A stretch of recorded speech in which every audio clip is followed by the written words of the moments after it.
Coming up on today's podcast show. A lot of IFAs, maybe 5 or 10 years ago, whether they sold direct to the client themselves or they've inherited clients, that were probably sold some time ago what was probably the best solution for the client at the time, as in one of the older insurance portfolio bonds.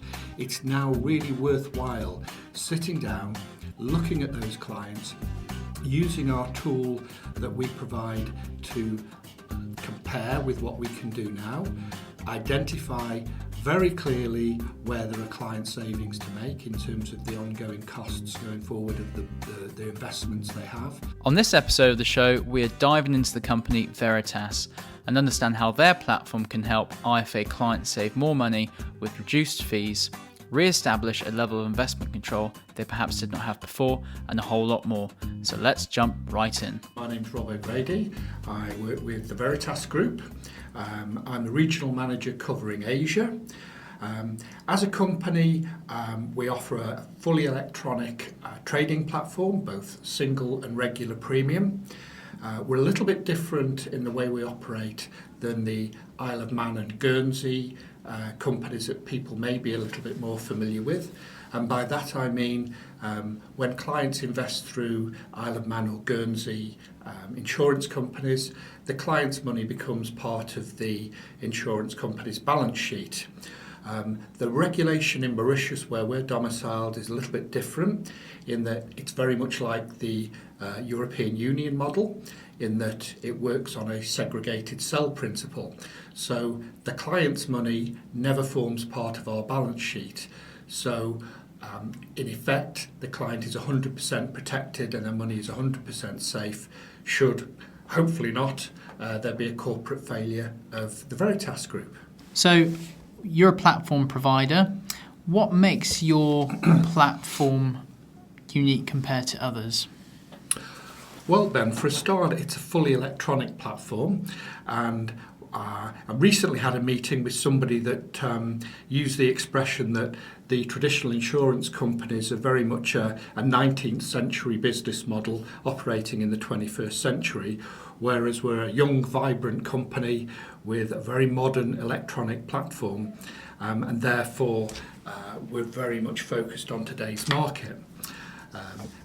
There are no wet signatures required. The application is fully automated. And what's more, we can make each company's platform bespoke to that company.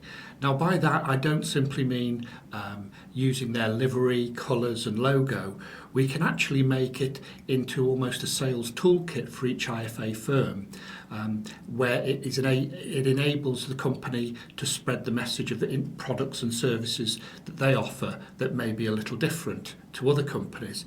So, for example, we have companies who have landing pages built into the platform for life insurance, for ISA transfers, and for FX currency offerings. So we're able to make the platform an interface for their clients to see not just what they can buy through our platform, but for the whole range of that company's services.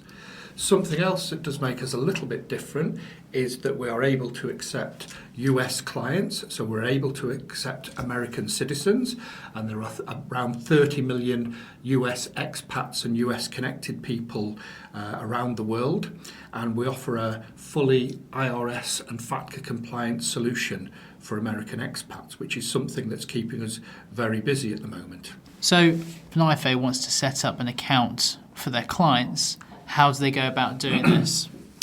Yeah, it's a good question, Ben, and it's one that people ask me a lot.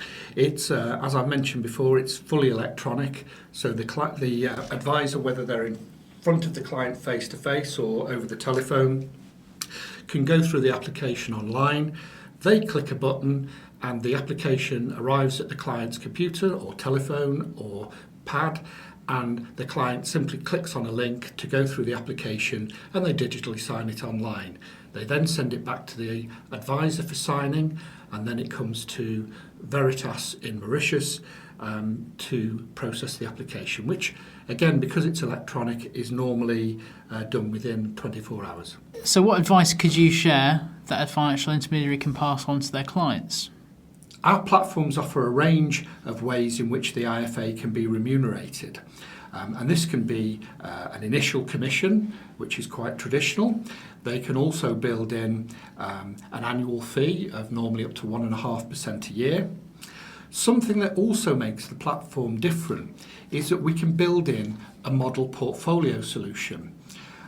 So, for example, if the IFA firm offers a balanced portfolio of 10 funds with 10% into each fund, we can actually automate that so that on the platform it would appear as a single line. So, for example, ABC balanced portfolio with a single NAV, and we would automatically rebalance those portfolios at a frequency to suit the IFA firm, whether that be monthly or quarterly.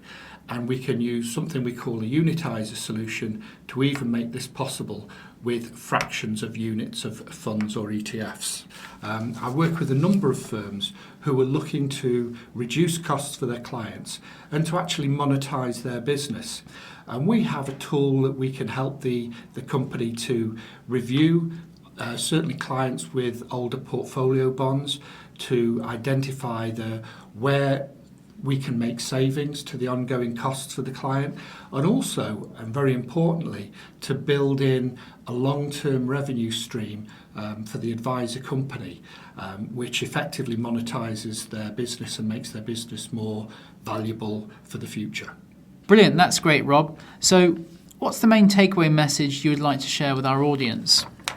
I think the main takeaway, Ben, is that a lot of IFAs, maybe 5 or 10 years ago, whether they sold direct to the client themselves or they've inherited clients, that were probably sold some time ago what was probably the best solution for the client at the time, as in one of the older insurance portfolio bonds. It's now really worthwhile sitting down, looking at those clients, using our tool that we provide to compare with what we can do now, identify very clearly where there are client savings to make in terms of the ongoing costs going forward of the investments they have. So the clients are very grateful because it's saving them money, and of course it can build in both initial and long-term remuneration that certainly adds value to your business. In particular, if you have American clients, US clients who purchase portfolio bonds, if they are declaring these, which they should do, they will be paying 37.5% tax. Now, we have a solution whereby the tax burden is reduced to a maximum of 20% rather than 37.5%. So that's a very considerable saving for American clients. So any clients that have got older portfolio bonds, and in particular US clients that have got them, we're able to make very, very significant savings for them. Brilliant. Well, thanks so much, Rob, and thank you for coming in today and doing the podcast show with me. Thanks for the time, and thank you for the tea, Ben.